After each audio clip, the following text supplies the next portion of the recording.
በመጨረሻ ከክፍል ጓደኞቿ አንዷ የግብዣ ካርድ ይዛ መታ ለቼንሊ ሰጠቻት። ቼንሊ በደስታ ካርዱን ከፈተችው። ለጓደኞቿም ህልም የነበረኝ የሃንግ ግሩፕ ድርጅት ጋበዘኝ በማለት በደስታ ነገረቻቸው። ነገር ግን ካርዱን በጥንቃቄ ስትመለከት እውነተኛ ሳይሆን የውሸት እንደሆነ ተረዳች። ይህንን ስታውቅ ምንም ይሁን ምን እኔ ግን እሄዳለሁ አለች። በኋላም ወደ ሃንግ ግሩፕ ስትሄድ የድርጅቱ ዘበኛው የካርዱን ውሸትነት አላስተዋለም ነበር። በዚህ መሃል ሾዌም ከአባቱ ጋር ወደዚያው ቦታ እየመጣ ነበር። ይህ ድርጅት የአባቱ ቢሆንም እሱ ግን የራሱን ድርጅት መክፈት ስለፈለገ በዚህ ስብሰባ ላይ መገኘት አልፈለገም ነበር። ሾዌ በዚያ ስፍራ ቼንሊን አያት። ቼንሊም ስለዚያ ስፍራ ነገሮች ለሰዎች በደንብ እያብራራች ነበር። ሰዎችም በነገረቻቸው ነገር ተደንቀው እንዴት ሁሉንም ነገር በዝርዝር ልታውቂ ቻልሽ ብለው ጠየቋት። ሰዎቹ ከሄዱ በኋላም ቼንሊ በድብቅ የዚያን ቦታ ነገሮች ቪዲዮ መቅረጽ ጀመረች። ሾዌም ከኋላ ሆኖ ላስገድዳት የሚችል ቪዲዮ ቀረጸ። ከዚያም ቼንሊ በክፍል ውስጥ እንደገና አንቀላፋች።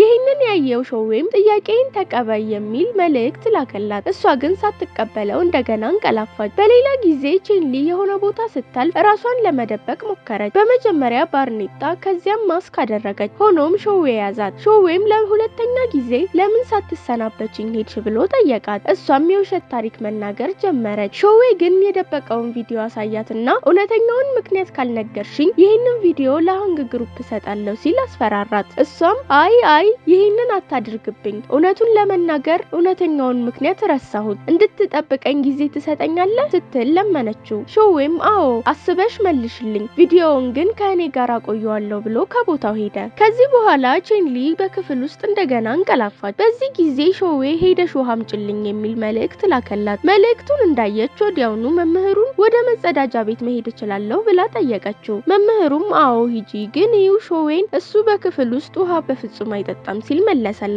ቼንሊ በዚህ በጣም ተናደደች።